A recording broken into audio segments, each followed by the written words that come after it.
Hello everyone and welcome back to Cyrus Webb Presents, or Conversations LA as we're calling it. Excited to welcome Chloe Traicos to our program today. Want to talk to her not only about her new project, but also what it's been like for her to do what she loves. Stay tuned, you don't want to miss it. It's time to shine, time to shine, so shine on. Ooh, shine on. It's time to shine. It's time to shine. Now's the moment you were created for. Can you feel it's right? Come on, let's go. You're in control.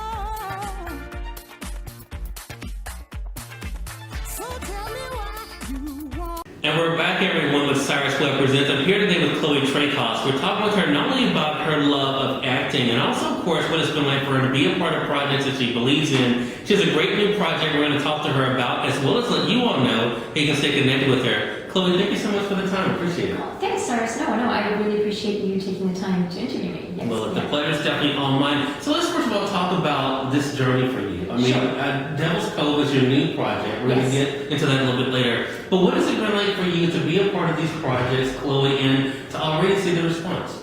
Well, I'm an actor and a writer.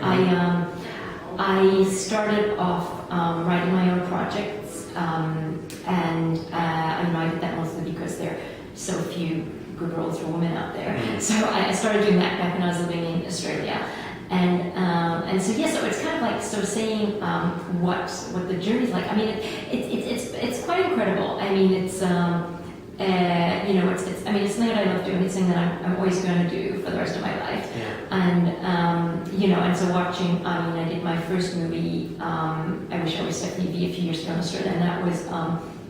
It was quite incredible watching something you've written come to life on the screen, Right. and it's very fulfilling and rewarding. And then I made another couple of movies, and now I'm.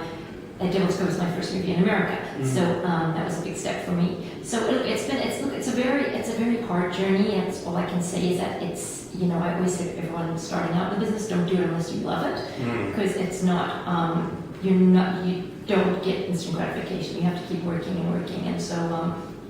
Devil's Cove has had so far had a very successful festival run, which has been amazing, Right. and I'm thrilled with that. And and it is rewarding, but you've just got to keep going and keep doing it. Yeah. Right.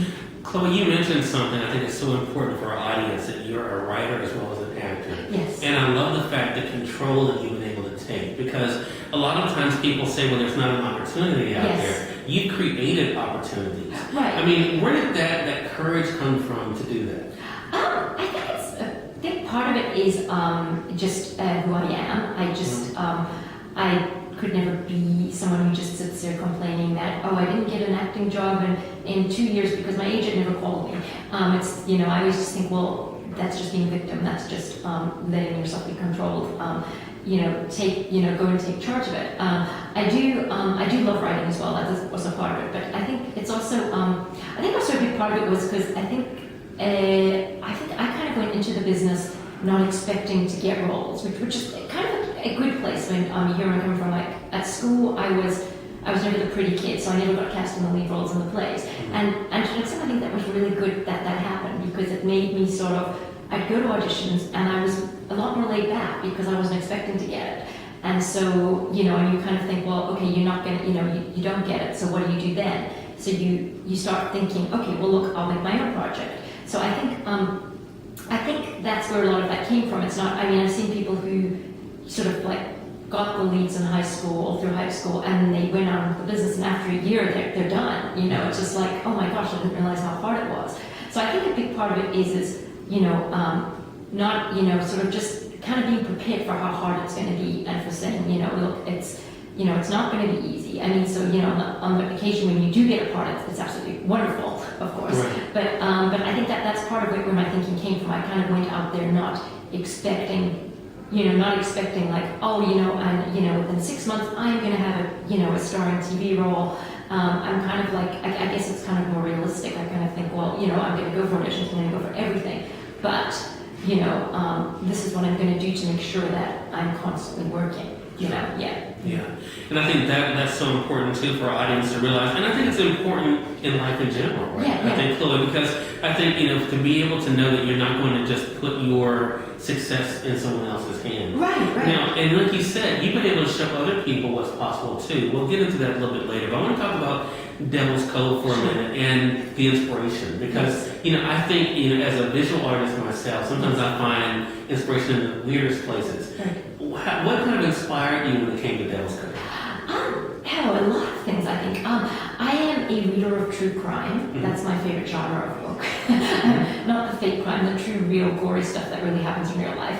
And I've read several of those books, and I kind of always wanted to make something that sort of comes across as really realistic. And then I also, fascinated by sociopaths, which I've read so much on. And the character I played, Jackie, is a sociopath. I wanted to play a sociopath, and I wrote it.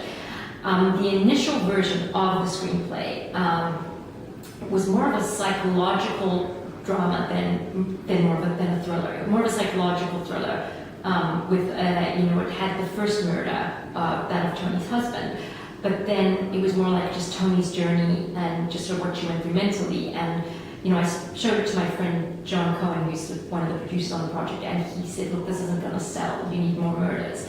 So I that was when I included, made it more of a sort of serial killing piece.